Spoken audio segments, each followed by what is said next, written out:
ಎಲ್ರಿಗೂ ನಮಸ್ತೆ. ಇದು ಒನ್ ಇಂಡಿಯಾ ಕನ್ನಡ. ನಾನು ಪ್ರತಿಮಾ. ವೀಕ್ಷಕರೇ, ರಾಮ ಮಂದಿರ ಪ್ರಾಣ ಪ್ರತಿಷ್ಠೆ ಆಹ್ವಾನವನ್ನ ತಿರಸ್ಕರಿಸಿದ ಮೇಲೆ ಕಾಂಗ್ರೆಸ್ ಬಗ್ಗೆ ವಿರೋಧ ಪಕ್ಷಗಳು ಸಾಕಷ್ಟು ಟೀಕೆ ಮಾಡ್ತಾ ಇವೆ.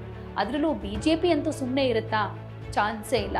ರಾಮ ಮಂದಿರದ ಆಹ್ವಾನವನ್ನ ವಿರೋಧ ಮಾಡಿದ್ಕೆ ಅಂದ್ರೆ ನಾವ್ಯಾರೂ ಕೂಡ ರಾಮ ಮಂದಿರ ಉದ್ಘಾಟನೆಗೆ ಬರೋದಿಲ್ಲ ಅಂತ ಕಾಂಗ್ರೆಸ್ ಅಧಿಕೃತವಾಗಿ ಹೇಳಿಕೆಯನ್ನ ಬಿಡುಗಡೆ ಮಾಡಿದ ಮೇಲಂತೂ ಸಾಕಷ್ಟು ರೀತಿಯಲ್ಲಿ ಕಾಂಗ್ರೆಸ್ ನಾಯಕರನ್ನ ಟೀಕೆ ಮಾಡ್ತಾ ಇದೆ ಬಿಜೆಪಿ. ಸೊ ಕಾಂಗ್ರೆಸ್ ನಾಯಕರು ಹೈಕಮಾಂಡ್ ನಡೆಯನ್ನು ಕೂಡ ಸಮರ್ಥನೆ ಮಾಡಿಕೊಂಡಿದ್ದಾರೆ. ಬಿಜೆಪಿ ಹಾಗೆ ಹಿಂದೂ ಪರ ಸಂಘಟನೆಗಳು ಈಗ ಕಾಂಗ್ರೆಸ್ ವಿರುದ್ಧ ಆಕ್ರೋಶವನ್ನ ಹೊರಹಾಕ್ತಾ ಇವೆ. ಕಾಂಗ್ರೆಸ್ ರಾಮ ಮಂದಿರ ಪ್ರಾಣ ಪ್ರತಿಷ್ಠಾನ ಆಹ್ವಾನವನ್ನ ತಿರಸ್ಕರಿಸಿರೋದು ನಮ್ಗೇನು ಆಶ್ಚರ್ಯ ಆಗ್ತಾ ಇಲ್ಲ.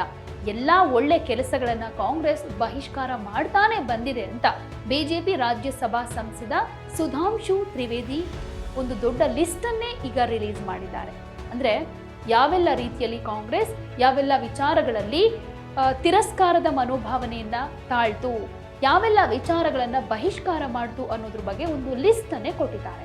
ಅದೇನೇನು ನಾನು ನಿಮಗೆ ಹೇಳ್ತೀನಿ. ಪೋಖ್ರಾನ್ ನ್ಯೂಕ್ಲಿಯರ್ ಪರೀಕ್ಷೆ ಬಗ್ಗೆ ಕಾಂಗ್ರೆಸ್ 10 ದಿನ ಮೌನ ವಹಿಸಿತ್ತು ಅಂತ ತ್ರಿವೇದಿ ಅವರು ಕಾಂಗ್ರೆಸ್ನ ಬಾಯ್ಕಾಟ್ ಇತಿಹಾಸವನ್ನ ಬಿಚ್ಚಿಟ್ಟಿದ್ದಾರೆ.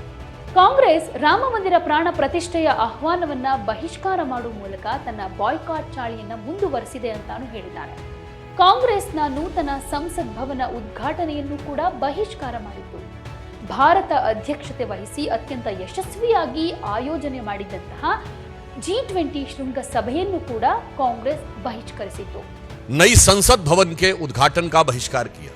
भाई, नई संसद भवन 150 वर्षों तक चलेगी, इसका भारतीय जनता पार्टी अथवा प्रधानमंत्री श्री नरेंद्र मोदी जी से तो कोई मतलब नहीं है। उस ऐतिहासिक अवसर का बहिष्कार किया, जबकि उल्लेखनीय यह है कि अंग्रेजों के जमाने की संसद का बहिष्कार नहीं हुआ था वॉइसरॉय के टाइम में। जीएसटी लागू हुआ, भारत के कर संरचना में, टैक्स स्ट्रक्चर में ऐतिहासिक पैराडाइम शिफ्ट हुआ, उसका बहिष्कार किया। G20 अभी अभी हुआ, पहली बार ऐसा हुआ कि 20 राष्ट्राध्यक्ष और वो दुनिया के सबसे शक्तिशाली 20 देशों के राष्ट्राध्यक्ष भारत में आए। क्योंकि मैं पुनः विनम्रता से कह दूं कि नॉन अलाइन समिट भी हुआ था, पर नॉन अलाइन समिट उस समय वर्ल्ड का पावर सेंटर नहीं माना जाता था, and G20 is considered the power centre. उसमें महामहिम राष्ट्रपति के द्वारा दिए गए भोज का बहिष्कार किया। अरे, भारत की शक्ति का कितना बड़ा उद्भव था। 2004 ರಿಂದ 2009 ತನಕ ಕಾಂಗ್ರೆಸ್ ಭಾರತದ ದಿಗ್ವಿಜಯ, ಶೌರ್ಯ, ತ್ಯಾಗ, ಬಲಿದಾನದ ಕಾರ್ಗಿಲ್ ವಿಜಯ್ ದಿವಸ್ ಆಚರಣೆಯನ್ನು ಕೂಡ ಬಹಿಷ್ಕರಿಸಿತ್ತು ಅಂತ ತ್ರಿವೇದಿ ಅವರು ಹೇಳಿದ್ದಾರೆ. ಇದರ ಜೊತೆಗೆ ಈ ಬಾಯ್ಕಾಟ್ ಲಿಸ್ಟ್ ಇಷ್ಟಕ್ಕೆ ಮುಗಿಯೋದಿಲ್ಲ. 1998ರಲ್ಲಿ ಅಟಲ್ ಬಿಹಾರಿ ವಾಜಪೇಯಿ ನೇತೃತ್ವದ NDA ಸರ್ಕಾರ ಪೋಖ್ರಾನ್ ನ್ಯೂಕ್ಲಿಯರ್ ಟೆಸ್ಟ್ ಅನ್ನು ನಡೆಸಿತ್ತು.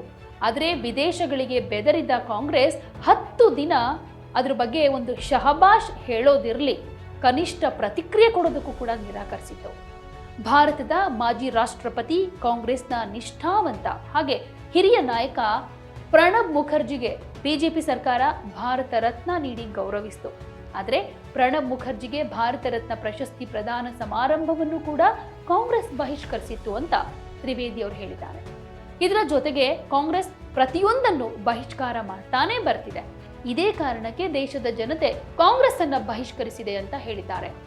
ರಾಮ ಮಂದಿರ ಆಹ್ವಾನವನ್ನ ತಿರಸ್ಕರಿಸಿರೋ ಕಾಂಗ್ರೆಸ್ ಇದು ಬಿಜೆಪಿ ಹಾಗೆ RSS ಕಾರ್ಯಕ್ರಮ ಅಂತಾನೆ ಹೇಳಿಕೆ ಕೊಟ್ಟಿತ್ತು.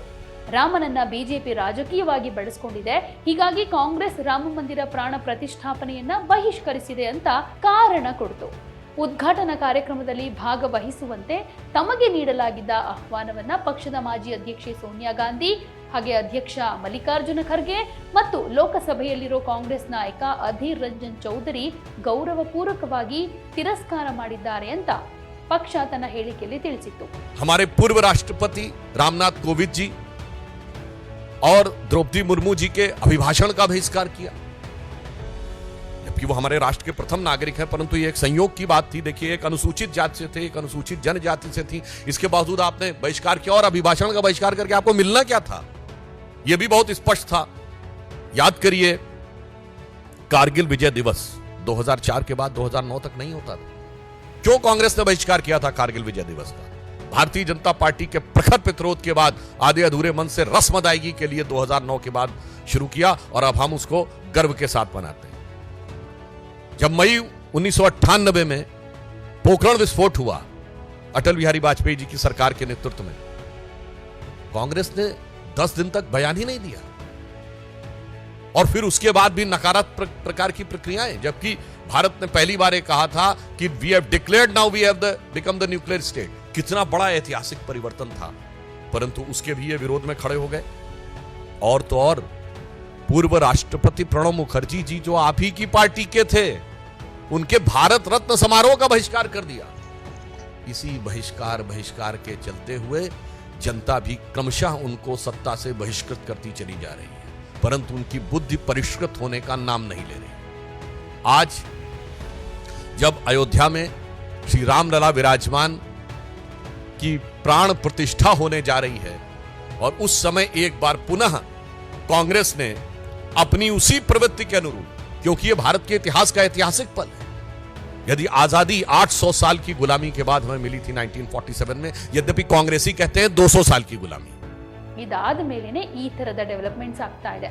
ಅಂದ್ರೆ ಕಾಂಗ್ರೆಸ್ ಯಾಕೆ ರಾಮ ಮಂದಿರಕ್ಕೆ ಹೋಗ್ತಾ ಇಲ್ಲ, ಇದ್ರ ಬಗ್ಗೆ ನಮ್ಗೇನು ಆಶ್ಚರ್ಯ ಇಲ್ಲ, ಇದು ಕಾಂಗ್ರೆಸ್ನ ಹಳೆ ಚಾಳಿ ಅಂತ ಬಿಜೆಪಿ ಹಾಗೇನೆ ಹಿಂದೂ ಪರ ಸಂಘಟನೆಗಳು RSS ಟೀಕೆ ಮಾಡ್ತಾನೆ ಇದೆ.